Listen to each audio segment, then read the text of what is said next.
To be an effective red teamer, using custom malware is essential to your operations.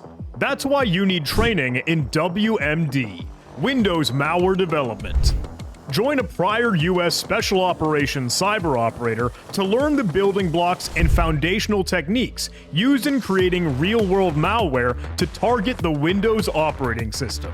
With his own personal style, fostered throughout years of live instruction at the DEF CON hacking conference, Dahvid brings you the WMD path.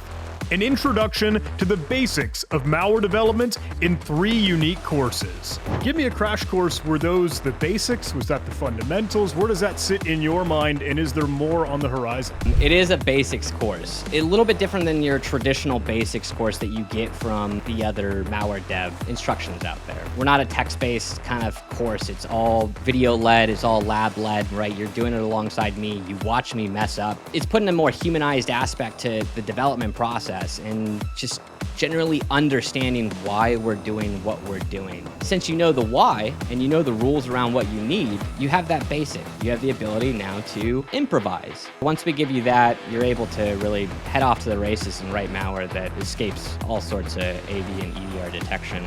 Get started just hacking with WMD, Windows Malware Development at justhacking.com.